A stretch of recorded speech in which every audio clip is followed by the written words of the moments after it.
Love ജിഹാദ്, land ജിഹാദ്, vote ജിഹാദ്, narcotic ജിഹാദ് തുടങ്ങിയ വാക്കുകൾ സമീപകാലത്തായി കേരളത്തിലടക്കം ഏറെ ചർച്ച ചെയ്യപ്പെട്ടതാണ്. അതിലേക്കിതാ ഒരു പുതിയ ജിഹാദ് കൂടി. അതാണ് സർബത്ത് ജിഹാദ്. ഒറ്റ നോട്ടത്തിൽ നമുക്ക് ചിരി വരും.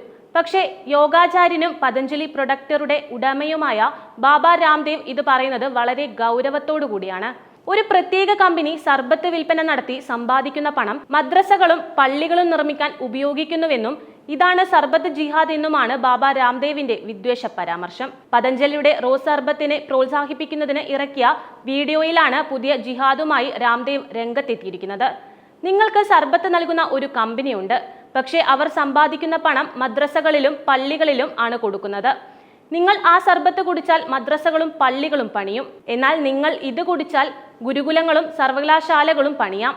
പതഞ്ജലിയുടെ റോസ് സർബത്ത് ഉയർത്തിക്കാട്ടിയായിരുന്നു രാംദേവിന്റെ ഈ വാദം. മറ്റ് സർബത്ത് കമ്പനികളെ ടോയ്ലറ്റ് ക്ലീനറായാണ് അദ്ദേഹം വിശേഷിപ്പിക്കുന്നത്. സർബത്ത് ജിഹാദിൽ നിന്ന് സ്വയം രക്ഷപ്പെടുന്നതിന് ഈ സന്ദേശം എല്ലാവരിലും എത്തിച്ചേരണമെന്ന ആവശ്യത്തോടെയാണ് വീഡിയോ അവസാനിക്കുന്നത്. പതഞ്ജലി സർബത്തും ജ്യൂസുകളും മാത്രം വീട്ടിലേക്ക് കൊണ്ടുവരിക എന്ന അടിക്കുറിപ്പോടെയാണ് പതഞ്ജലി പ്രൊഡക്ട്സ് സാമൂഹ്യ മാധ്യമങ്ങളിൽ ബാബ രാംദേവിന്റെ വീഡിയോ പങ്കുവച്ചത്. ലവ് ജിഹാദിനെയും വോട്ട് ജിഹാദിനെയും പോലെ തന്നെയാണ് സർബത്ത് ജിഹാദ് എന്നും ആളുകൾ അതിൽ നിന്ന് സ്വയം രക്ഷ നേടണമെന്നും ബാബ രാംദേവ് ആവശ്യപ്പെട്ടു. സർബത്ത് ജിഹാദ് എന്ന പേരിൽ വിൽക്കുന്ന ടോയ്ലറ്റ് ക്ലീനറിന്റെയും ശീതള പാനീയങ്ങളുടെയും വിഷയത്തിൽ നിന്ന് നിങ്ങളുടെ കുടുംബത്തെയും നിരപരാധികളായ കുട്ടികളെയും സംരക്ഷിക്കാനും അദ്ദേഹം ആഹ്വാനം ചെയ്യുന്നു. വേനൽക്കാലത്ത് ആളുകളുടെ ദാഹം മുതലെടുത്ത് പലരും വിഷം വിൽക്കുന്നുവെന്നും രാംദേവ് ആരോപിച്ചു.